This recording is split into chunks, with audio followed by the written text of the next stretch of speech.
Welcome to the ShadowTale Project, where every word casts a shadow, and every story begins now. The house that listens. Some voices should never be answered. This story comes from the old farm roads outside the city. Locals call it the house that listens. Most maps do not show Briar Lane anymore. It is a narrow dead-end road, half swallowed by trees, with one empty house at the end. People say the house is not haunted in the usual way. It does not show you ghosts. It remembers voices. If you speak inside those walls after midnight, the house keeps your words.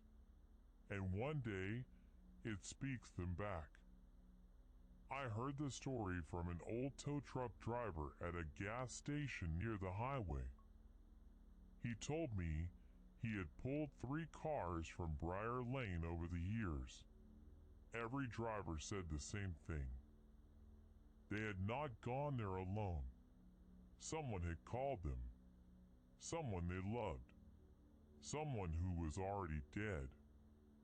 I should have left the story there, between the coffee machine and the rain on the windows. But curiosity is a dangerous thing.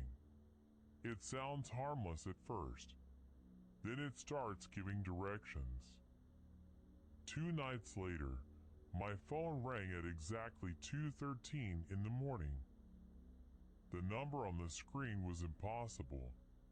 It belonged to my mother. She had been gone for 11 years.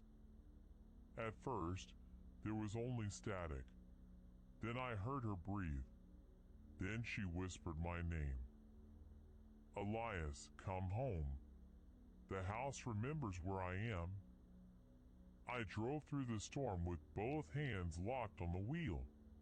The city lights vanished behind me. The road became black and narrow. Briar Lane appeared without warning. No sign. No mailbox. Just a gap in the trees, like a mouth opening.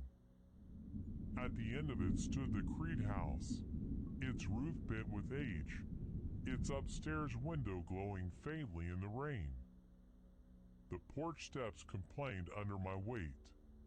Before I reached the door, the handle turned by itself. The door opened slowly, not wide, just enough to invite me in. Inside, the air smelled of dust, wet wood, and cold ashes. The kind of smell old houses keep when they have not forgiven a fire. My flashlight touched the family portraits on the wall. Every face seemed turned toward the staircase. I told myself it was the angle of the light. Then one frame clicked softly against the wall. The kitchen phone began to ring. It was an old rotary phone, mounted beside a window streaked with rain. The line had been disconnected before I was born. I let it ring 6 times. On the 7th, I answered. For a moment, I heard the storm outside. Then a child's voice whispered, "Don't let it hear you breathe." Above me, bare feet ran across the ceiling. Fast. Light. Too many steps for one person. The sound led to my childhood bedroom. The door was open, though I remembered locking it the night we left. On the bed sat a tape recorder. Its red light blinked in the dark like a small, patient eye.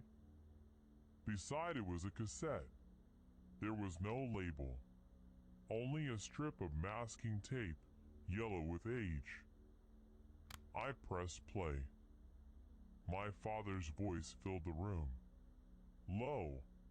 Broken. "Margaret, it is in the walls. It repeats us when we sleep." Then my mother's voice came through. "If Elias ever hears me from this house, do not let him answer." I stopped breathing. The tape kept turning. Something tapped against the bedroom mirror from the wrong side. A sheet covered the glass. Under it, the tapping came again. 3 slow knocks. When I pulled the sheet away, my reflection did not move with me. It stood perfectly still. Then it smiled with my mother's mouth. In the hallway, the attic string began to sway. There was no wind inside the house. I climbed into the attic and found boxes stacked from wall to wall. Each box had a name written on it. My father, my mother, my sister, mine. Inside my box were cassette tapes, dozens of them, all marked with dates I had not lived yet. One tape was dated tomorrow. When I played it, I heard myself crying somewhere below the floorboards. The crying came from the cellar. The steps were narrow and wet. With every step down, the rain above grew quieter.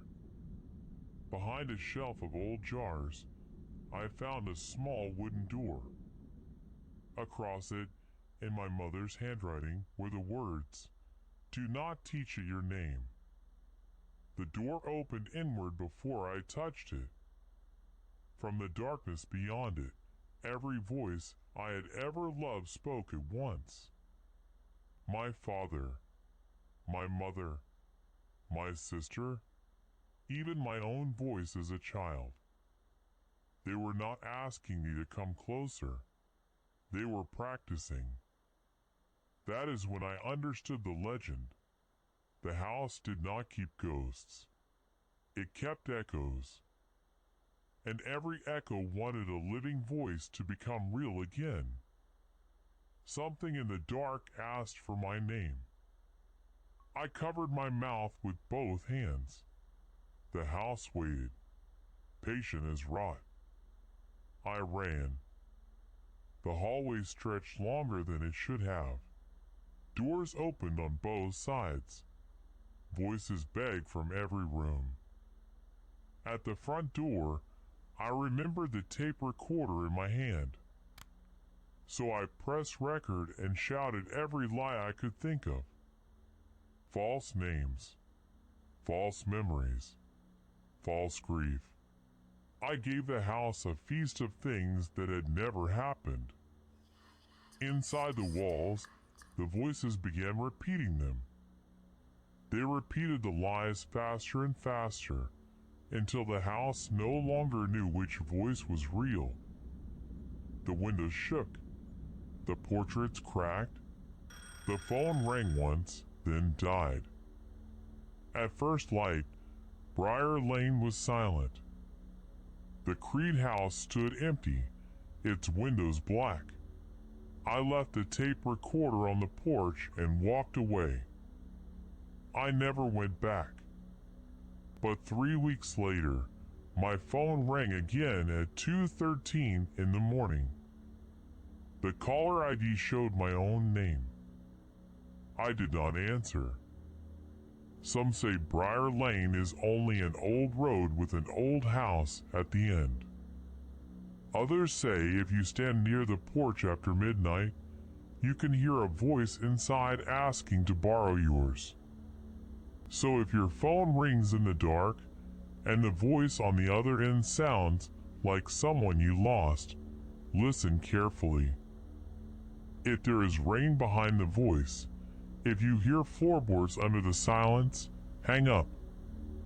Because some houses do not want visitors. Some houses want witnesses. And some houses are still learning how to sound like you. Thanks for listening.